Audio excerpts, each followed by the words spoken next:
versículo 22.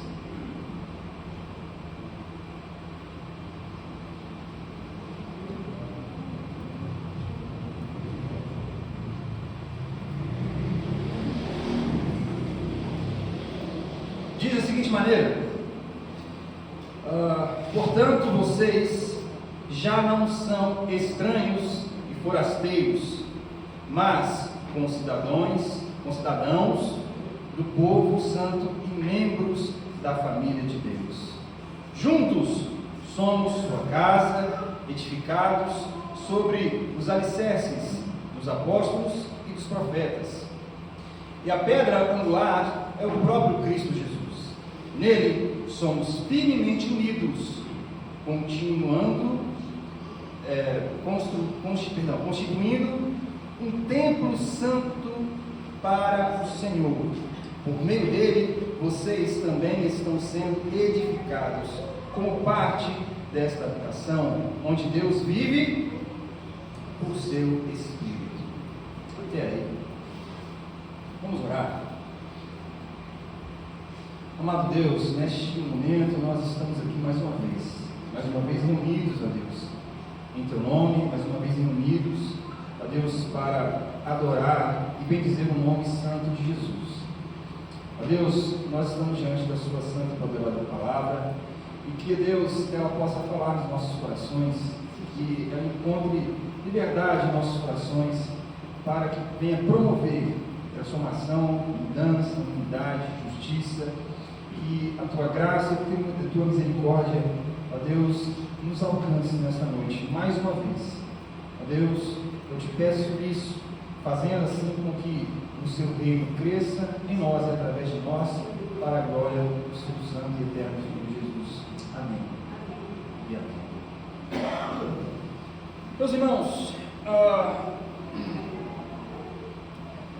a gente, na última pregação, a gente falou, do versículo 11 ao versículo 18, que fala ali sobre as questões da divisão, de separação que havia entre os dois povos, os povos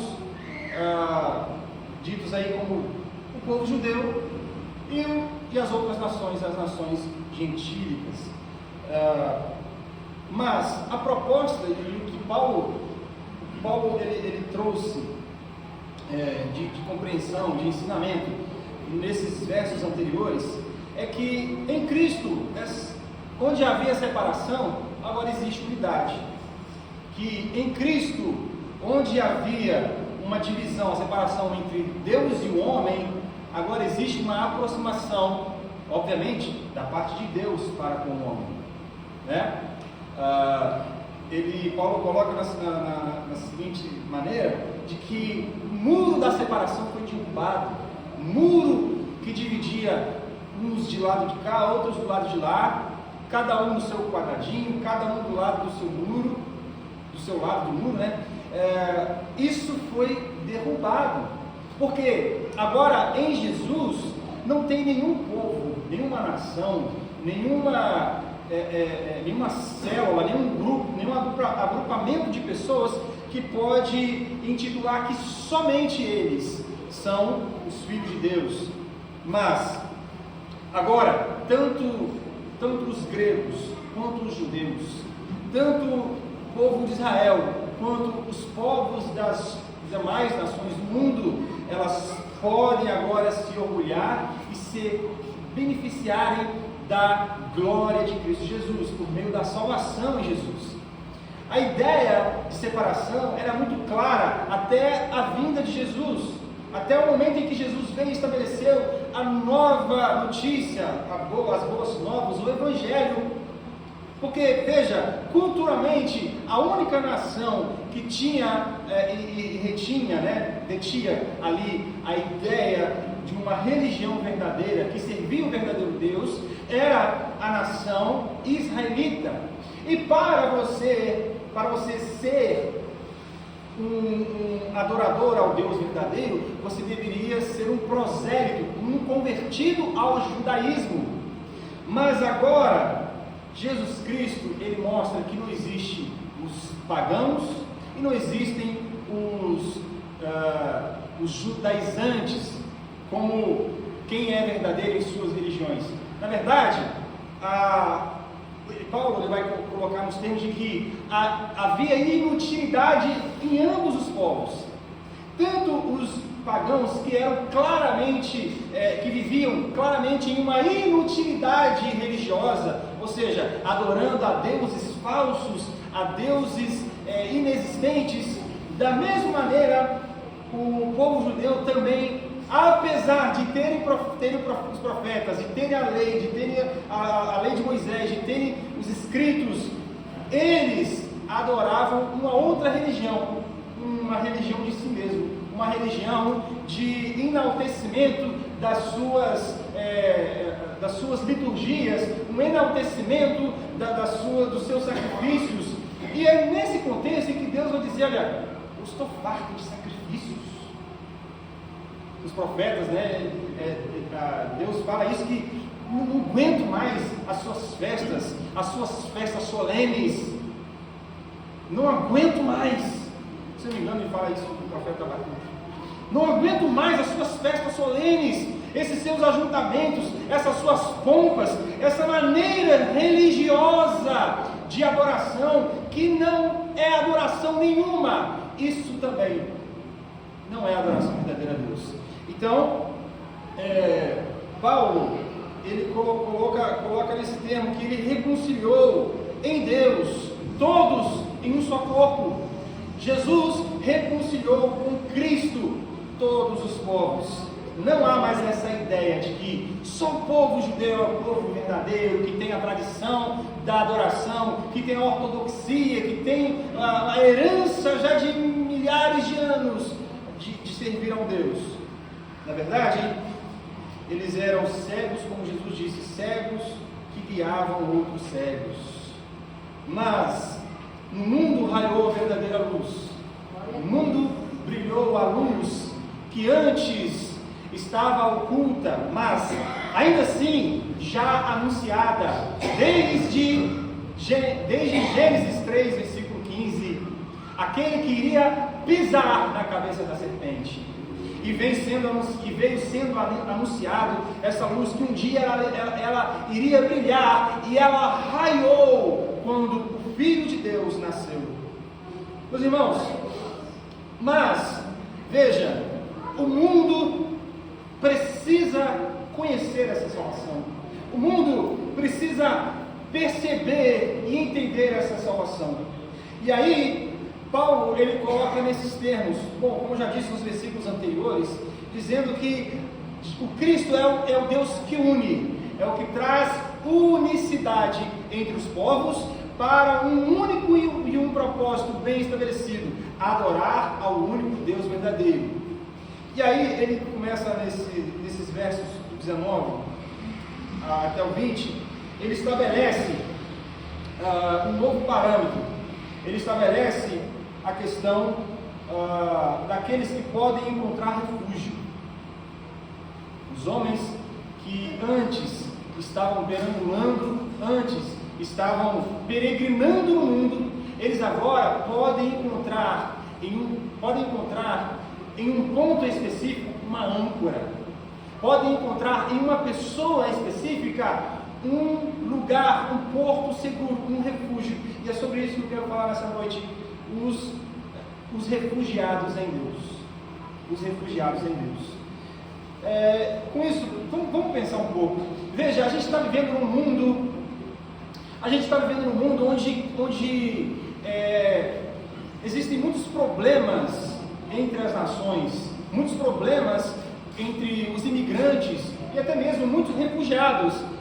Países lá no Oriente Médio que estão em guerras, e as pessoas que, na ânsia de fugirem e até mesmo para preservarem as suas vidas, elas buscam asilo, buscam refúgio em outros países, talvez em outros continentes.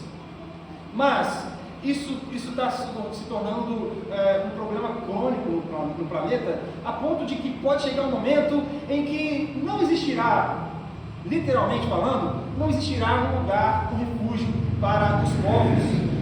Graças a Deus, ainda o Brasil é um país ainda pacificado, a gente ainda, historicamente, nós não nos envolvemos com frequência, né, em guerras, mas nós não sabemos até que ponto isso pode permanecer.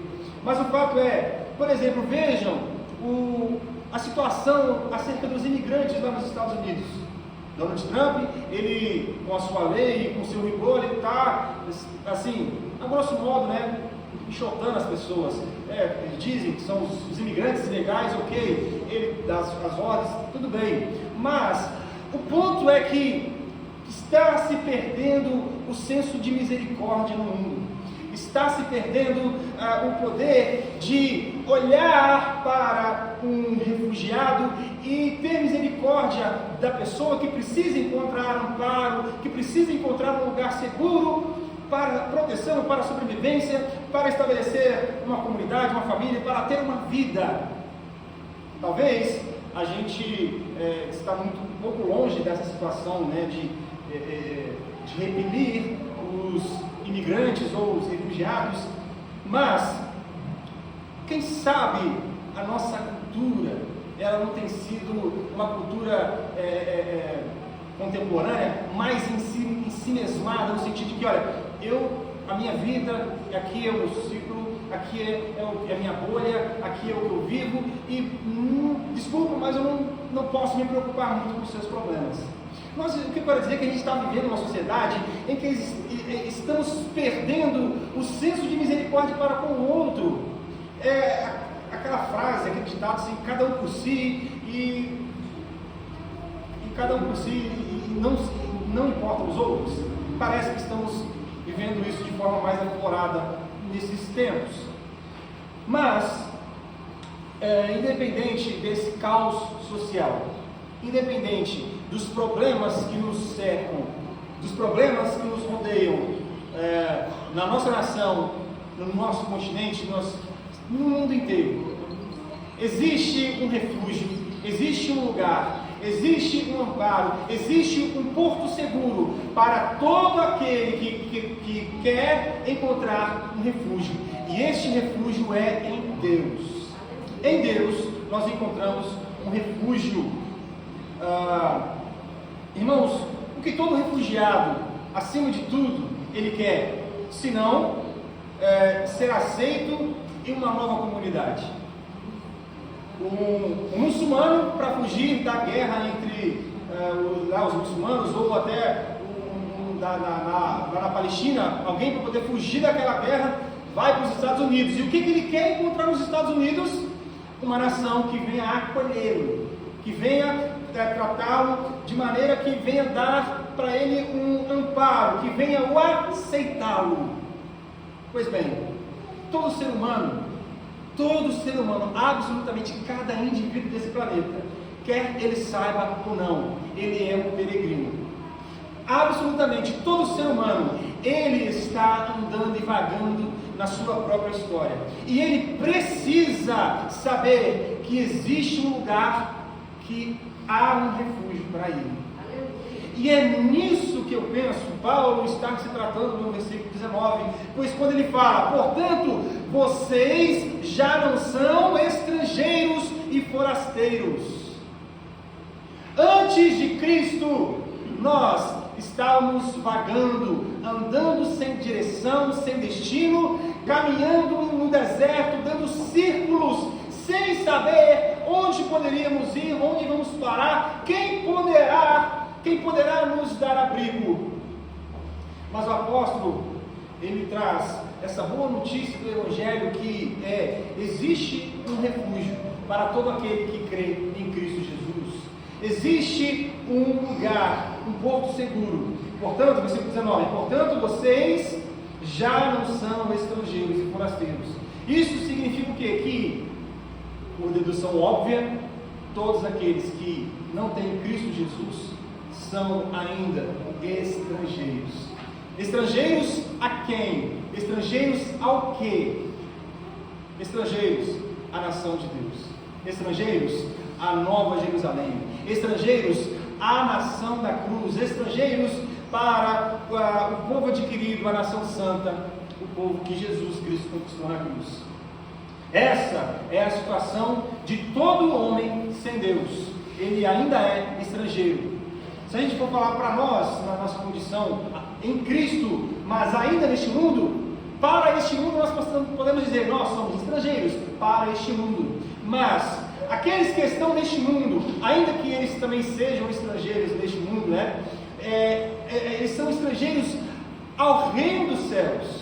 Nós que estamos neste mundo, não pertencemos a este mundo. Nós pertencemos e temos o ingresso, a entrada, o passe livre para as regiões celestiais, para o novo céu e a nova terra que há de vir.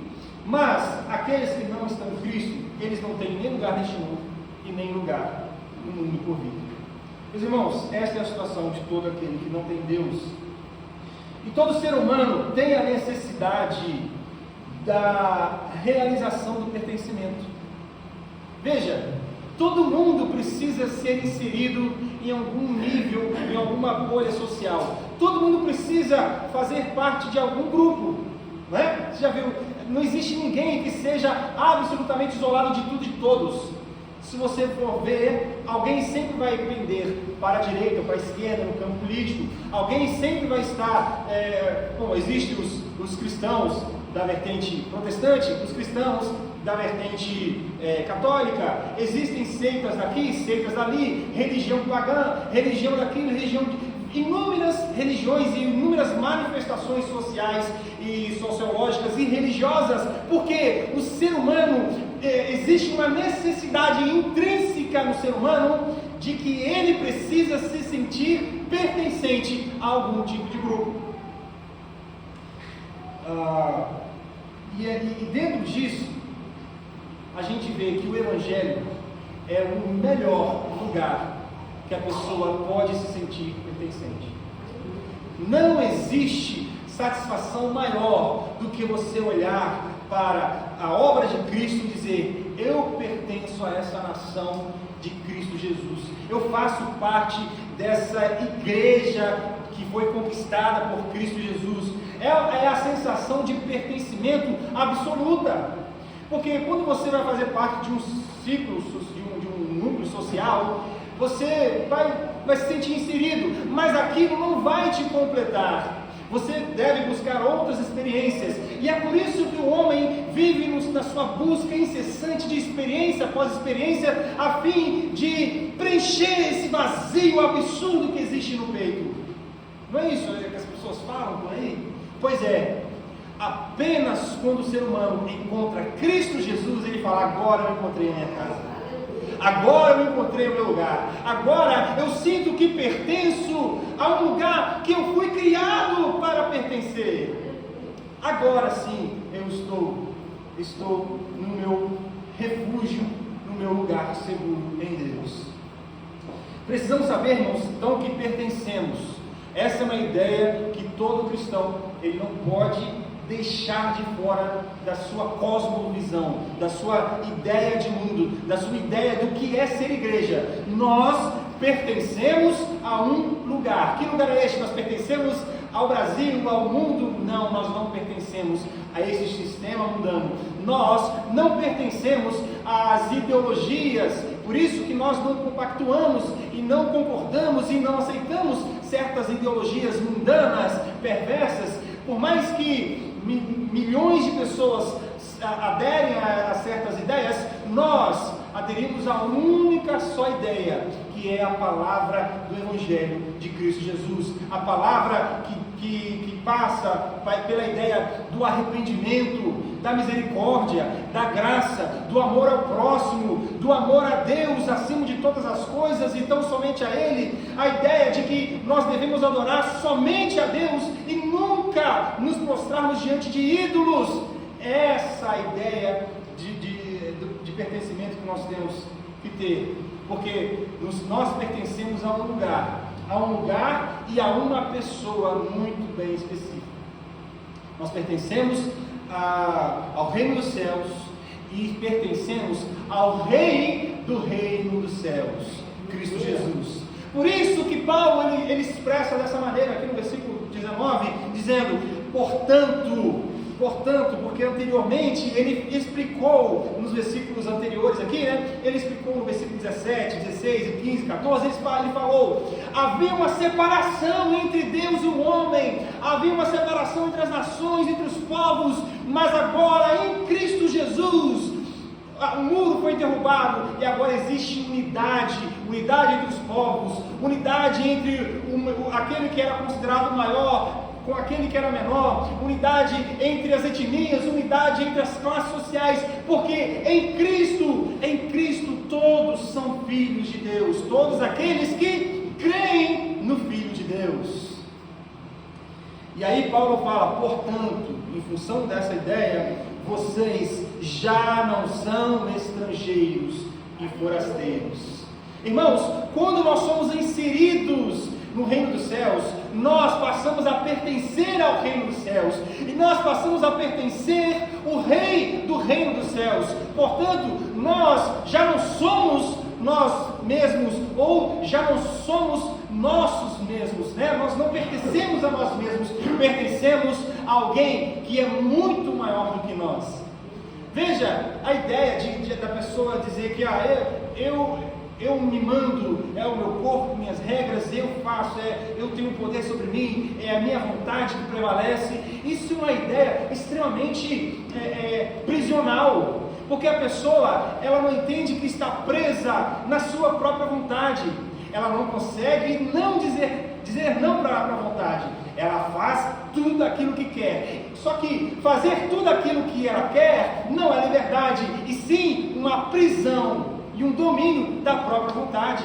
Mas quando nós nos submetemos por meio da graça a Cristo Jesus, ao reinado de Jesus, nós submetemos ao senhorio de Cristo, nós adquirimos a verdadeira liberdade, que é: olha, eu tenho liberdade de dizer não para o pecado e dizer sim para Cristo. Eu tenho liberdade porque Cristo alcançou essa liberdade na cruz, e Ele me deu a possibilidade de lutar contra as armadilhas do mal, de lutar contra o pecado, de lutar contra os problemas, de prevalecer sobre tudo isso e viver uma vida muito mais sublime, muito mais espiritual, muito mais elevada a partir da conquista na cruz de Cristo.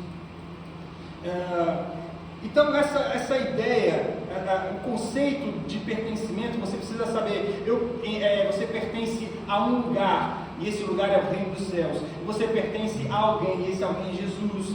Isso deve traduzir em você uma nova maneira de pensar, de agir, uma nova maneira de existir. Portanto, vocês já não são estrangeiros e forasteiros. Mas aí ele vai dizer agora a quem nós pertencemos. Continuando no versículo 19, ele diz: mas concidadãos do povo santo e membros da família de Deus. Está aí escrito a quem nós pertencemos, onde nós estamos inseridos. Cristo nos colocou em um lugar muito bem específico. Nós agora, em Cristo Jesus, somos concidadãos dos céus, concidadãos do reino espiritual, concidadãos do reino de Deus, do reino dos céus. Irmãos, isso é maravilhoso. Isso, eu não sei se você já parou para pensar a magnitude dessa frase, a magnitude dessa ideia, mas só que o fato é que não é só uma ideia, é um fato concreto. Quando a Bíblia diz que nós somos concidadãos, ou seja, que nós temos uma identidade celestial, que nós temos um passaporte que nos levará para a eternidade no novo céu e nova terra, que a gente fala de céu, né? Mas a gente não pode esquecer da nova terra. Na eternidade serão novos céus e nova terra. E a gente tem que entender que nós recebemos uma nova cidadania. Não somos mais forasteiros, não somos mais estrangeiros. Antes da cruz, nós éramos estranhos até para o judaísmo. Nós não podíamos, veja, os gentios, eles não podiam entrar no lugar santo lá do templo de Jerusalém. Havia um pátio específico para os gentios, chamado Pátio dos Gentios. Ali só que os gentios podiam entrar, eles não podiam passar dali, porque o outro nível era apenas para os judeus. Havia separação, havia divisão, havia segregação, havia distinção, dissensão, mas em Cristo Jesus todas as barreiras foram derrubadas, e nós podemos olhar uns para os outros e dizer: irmãos, é muito bom que vivamos em comunhão, porque somos concidadãos dos céus. Eu com você, nós juntos somos cidadãos do mesmo nível, temos a mesma identidade, temos a mesma nacionalidade celestial. É isso que quer dizer que nós, agora em Cristo, nós somos concidadãos do povo santo.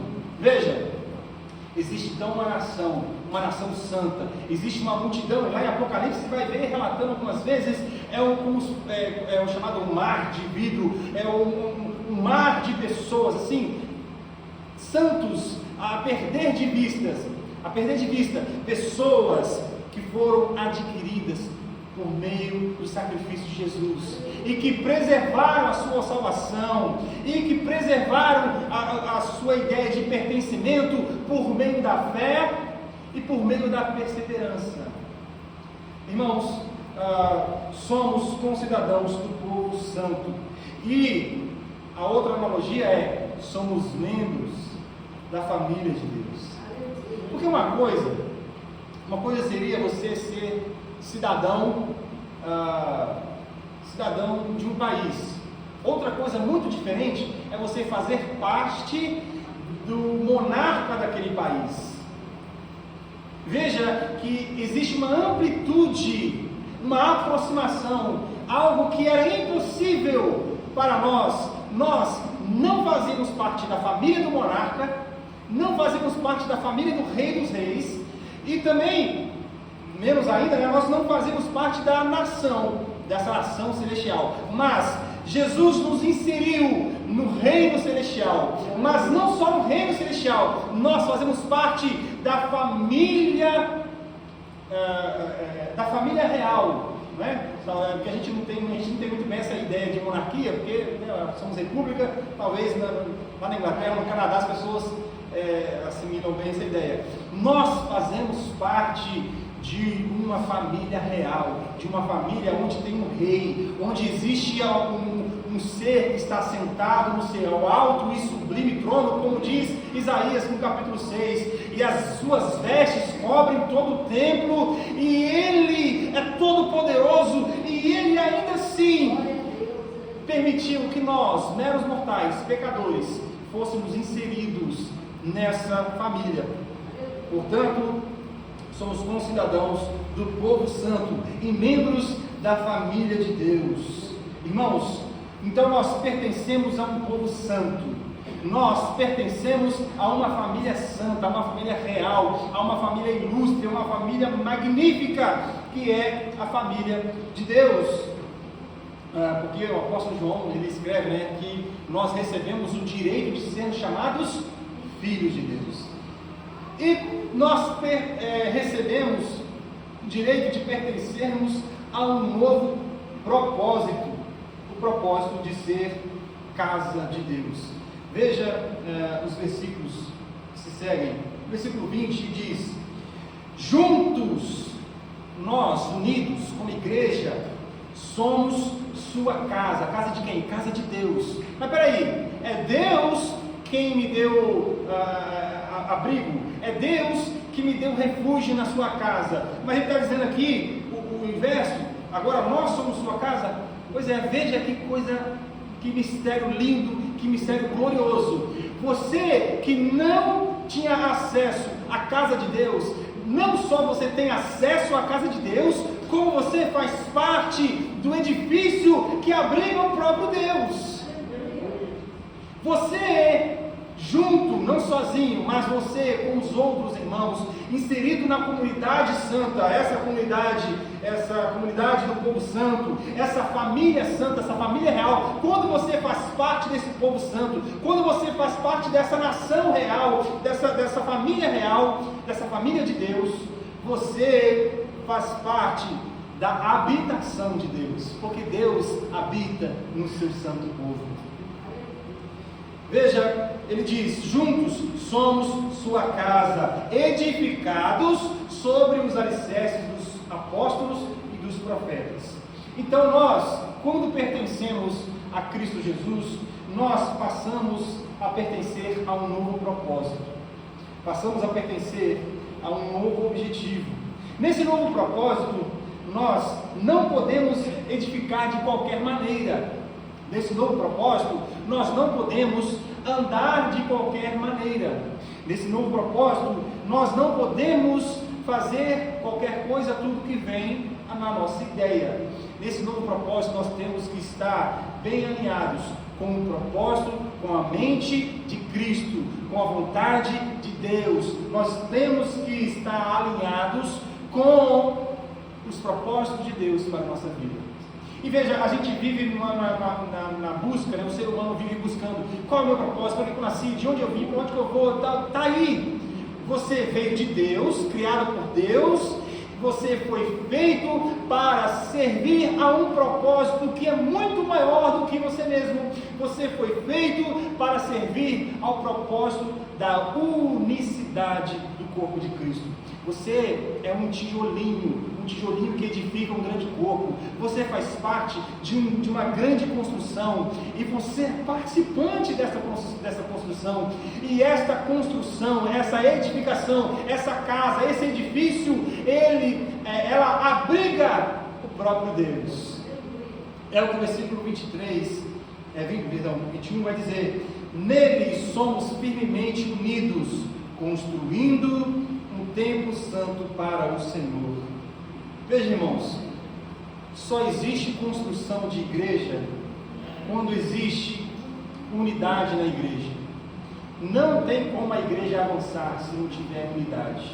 Não tem como a igreja prevalecer, servir aos propósitos de Deus, se não existe unidade na igreja de Deus. Então, nesses termos de unidade, de unificação, Paulo ele coloca de forma intencional, dizendo: neles somos firmemente unidos. Ou seja, um tijolinho solto não edifica nada, mas quando você começa a unir um bloco no outro, quando você começa a unir uma peça na outra, logo começa a aparecer a suntuosidade, a glória e a magnitude daquela construção. Por isso que nós dizemos que nós não somos casa de Deus sozinhos. Um indivíduo não é igreja de Deus sozinho, porque para ser corpo de Cristo, para ser igreja, ele precisa estar inserido na igreja. E veja, ser inserido na igreja não é ser inserido entre quatro paredes, é pertencer a um novo ideal, a um novo propósito, pertencer a um novo estilo de vida em que você não vive mais para os seus projetos pessoais e individuais, mas você serve a um propósito eterno, o propósito de fazer com que o reino de Deus cresça na sua vida e através da sua vida. Eu gosto de orar sempre assim, finalizando as minhas orações. Não sei se vocês já perceberam, eu sempre falo: faça com que o seu reino cresça em nós e através de nós. Eu gosto de falar isso porque esse deve ser o nosso propósito: vivermos nossa vida fazendo com que o reino de Deus cresça em nós, mas é muito além de nós, para além de nós, que o reino de Deus cresça em nós, através de nós. Ok? Irmãos, então somos edificados sobre... Veja, aqui a analogia é que a igreja então é um edifício, a igreja é uma casa, a igreja é uma grande construção. E o fato é, como que essa igreja é construída? Como que essa igreja é edificada? Como é que esse edifício é levantado? Bom, existe um conceito assim, fundamental. Precisamos ser edificados sobre os alicerces dos apóstolos. É o que o apóstolo Paulo está dizendo: juntos somos sua casa, ou seja, sua construção ou sua habitação, edificados sobre os alicerces dos apóstolos e dos profetas. O que quer dizer isso aqui? quer dizer, nós vivemos a nossa vida não tirando as ideias da nossa cabeça, mas nós vivemos debaixo da palavra de Deus. Nós andamos e construímos a nossa caminhada, a nossa vida, nós vivemos o nosso cristianismo, nós vivemos a nossa vida de serviço a Deus, usando com base o que os profetas escreveram, o que os apóstolos escreveram. É isso que quer dizer construir na base, no alicerce dos apóstolos e dos profetas. Então, irmãos, com isso aqui a gente vê que é impossível a pessoa dizer que, olha, eu sou crente, mas a pessoa não gosta muito de Bíblia. Aí existe uma inconsistência, existe aí uma coisa que talvez uma prática que é estranha e bem problemática. Crente precisa gostar de Bíblia, crente precisa ler Bíblia, crente precisa conhecer os fundamentos, a base, o alicerce, a sapata, as vigas, onde ele vai se apoiar. O crente precisa saber o que a palavra de Deus diz que os crentes devem fazer. Nós não podemos viver a nossa vida, como falamos aqui na parte da manhã, com métodos indutivos, por métodos de dedução. Não, eu acho que eu tenho que fazer assim, eu acho que é assim. Não, nós não achamos, nós concluímos a partir de uma observação óbvia do que a palavra de Deus já nos diz. A palavra de Deus nos diz que nós devemos seguir o caminho de Cristo, seguir ao Evangelho de Cristo. Então é isso que nós vamos seguir.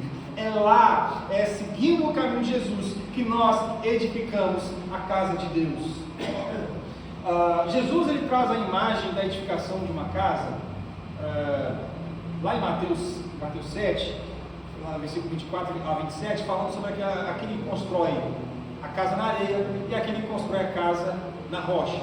Obviamente, dizendo ali, olha, a casa que é construída sobre a rocha, ela tem a sua firmeza, vai vir um vento e não vai derrubá-la, vai vir a maré e não vai derrubá-la, está ali firme, ok? Mas quem construir a sua casa na areia, ela vai vir a maré alta e vai levar a casa junto. Irmãos, uma coisa para vocês observarem, esse texto está dizendo que as duas casas são construídas uma do lado da outra.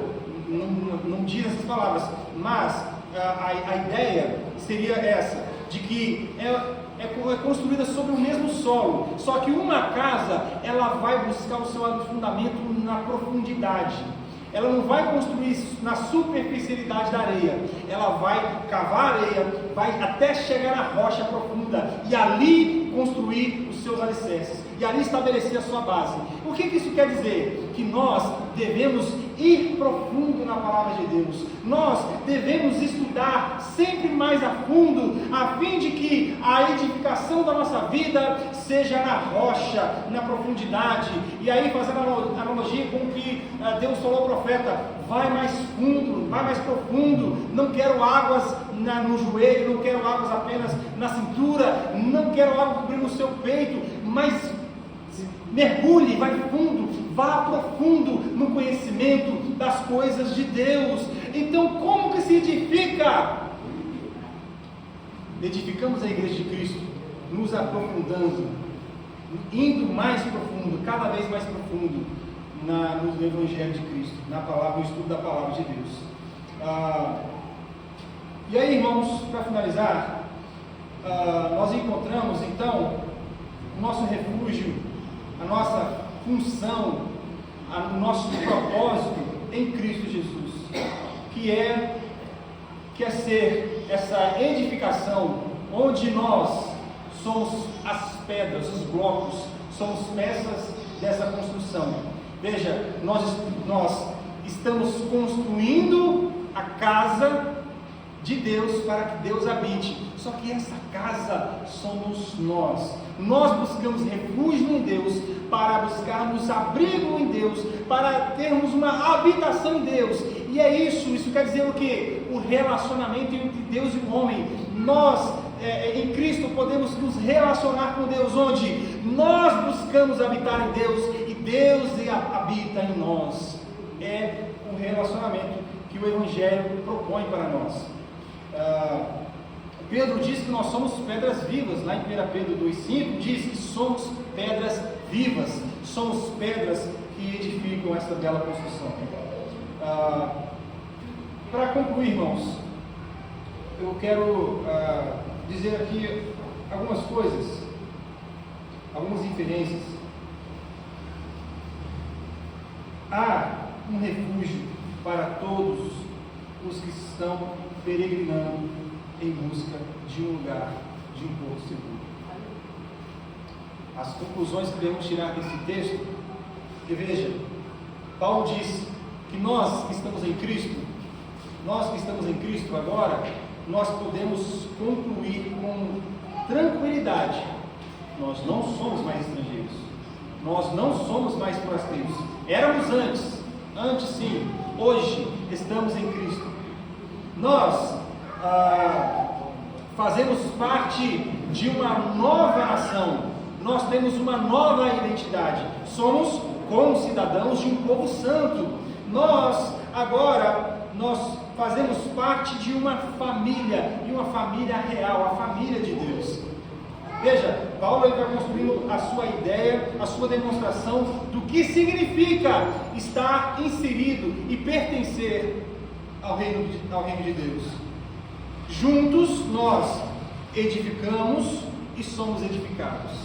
Juntos nós construímos e nós construímos a habitação de Deus e somos habitados por Deus. Então, quando a gente olha para essas realidades, nós devemos concluir que há sempre um refúgio para todos que estão peregrinando. A nossa função é a edificação da casa de Deus. E existem ainda muitas pedrinhas vivas que estão neste mundo afora. Existem muitas pessoas que são eleitas por Deus, que estão enganadas, que estão vivendo uma ilusão, e elas precisam ser alertadas. E quem vai alertá-las? Senão eu e você. Senão nós que estamos aqui construindo nesse nível, para que outras pessoas possam construir níveis acima. Não é? Uma construção pressupõe isso. Olha, vamos construir o primeiro andar, depois o segundo, o terceiro, e aí vai. Aqueles que construíram aqui embaixo beneficiaram aqueles que estão construindo lá em cima. Irmãos, a nossa vida cristã, ela não pode ser: a minha vida é boa, eu vou para a igreja, eu sento lá, eu ouço o culto e vejo, tudo bem, tudo certo, eu fui salvo, está tudo bem comigo, ok. Agora, se o resto não quer, eu não posso fazer nada. Não! Nós precisamos entender que a nossa vida, o nosso propósito, a nossa vivência só faz sentido se nós levarmos esta construção adiante, se nós levarmos o Evangelho de Cristo para outras pessoas. Nós devemos construir a nossa vida, o nosso fundamento é Cristo, a doutrina dos apóstolos. Nós estamos alicerçados em Jesus, Ele é a pedra angular, Ele é a pedra que dá a direção para a construção. Mas veja, nós precisamos construir e ajudar outros a construir também sobre este alicerce. Existe um refúgio para todos aqueles que querem escolher, optar por um caminho do arrependimento, todos aqueles que querem andar, todos aqueles que querem enveredar num caminho de justiça, todos aqueles que creem em Jesus, eles podem fazer parte desta edificação. Então, irmãos, essa deve ser a nossa primeira conclusão usando esse texto. Existe um refúgio. Assim como nós éramos estrangeiros, nós encontramos um refúgio, nós encontramos um lugar em que nós somos aceitos e acolhidos. Devemos agora fazer parte, sermos esses trabalhadores, esses mensageiros que levam essa palavra de esperança para outras pessoas. A outra ideia é que em Deus há uma nova nacionalidade para todo aquele que crê no Filho de Deus. Existe uma nova possibilidade de vida, existe um novo propósito para quem crê em Jesus. E por último, em Cristo nós recebemos não só uma nova uma nova noção de pertencimento, mas nós recebemos em Cristo um novo propósito, que é, como eu já falei, edificar e ser edificado, que é habitar em Deus e ser habitado em Deus, que é construir uma vida para a glória de Deus e ajudar outras pessoas a construírem as suas vidas para a glória de Deus. Irmãos, nós não fomos chamados para este reino para sermos cidadãos isolados do reino de Deus. Por isso que o apóstolo Paulo, ele disse que nós somos concidadãos do reino dos céus. Somos concidadãos da nação de um povo santo. Por que concidadãos? Porque nós juntos, uns com os outros, unidos, nós construímos, fazemos parte dessa nação e edificamos a casa de Deus, onde nós podemos habitar na presença de Deus e onde a presença de Deus habita em nós. É um sinergismo maravilhoso do relacionamento de Deus. Nós habitando em Deus e Deus habitando em nós. Amém? Que Deus possa falar no seu coração, que Deus possa iluminar o seu pensamento e que você se dedique mais, como eu disse, ir mais profundo. Construir a sua casa na rocha é ir mais profundo na palavra e no conhecimento da justiça de Deus. E você que talvez esteja de alguma maneira procurando o seu lugar onde pertencer, procurando um lugar onde ser aceito, saiba que em Cristo Jesus você é aceito. Que em Cristo Jesus você pode ter a plenitude e ser absolutamente pertencente a um novo ideal que é muito maior do que você, que é pertencer a um povo santo, que é pertencer a uma família real, a família de Deus, que é pertencer ao reino dos céus, é pertencer na casa de Deus, pertencer, ser casa de Deus, habitar na casa de Deus, para ser habitado por Deus. Que glória, que maravilha, que dádiva é isso, você habitar em Deus e ser habitado por Deus. Saiba que isso pode ser uma realidade. Caso você esteja ainda buscando ainda um lugar onde pertencer, pertença a Cristo Jesus. Venha buscar o seu refúgio em Deus. Amém? Todos nós possamos viver essas realidades e levar essa realidade para tantas outras vidas que tanto precisam. Vamos orar, meus irmãos. Vamos clamar a Deus. Vamos pedir. Amado Deus, nesta hora nós somos gratos a Ti por Tua palavra, Deus, que nos demonstra que nós pertencemos a um lugar e a uma pessoa, pertencemos ao reino dos céus e pertencemos a Cristo Jesus. Ó Deus, enquanto muitas vidas deste mundo estão vagando de um lado para o outro, procurando se inserir em ambientes, em locais, viver em algum nível social, nós encontramos o absoluto para as nossas vidas, encontramos aquilo que é a maior realidade, aquilo que é mais poderoso para nós, que é pertencer à nação santa, pertencer ao povo eleito, pertencer ao povo de Deus, sermos chamados filhos de Deus e, portanto, pertencermos à família de Deus.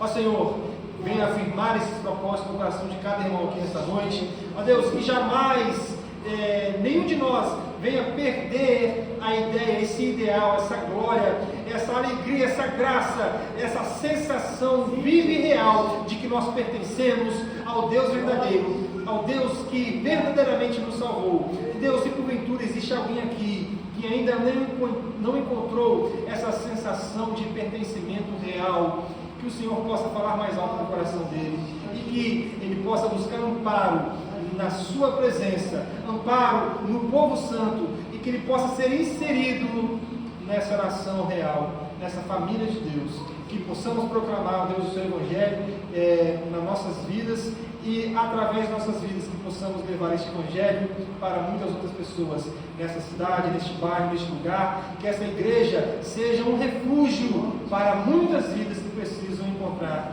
a salvação em Cristo Jesus. Portanto, usa-nos e leva-nos para proclamar as suas boas novas. É que eu te peço, em nome de Jesus. Amém. E amém. Deus abençoe.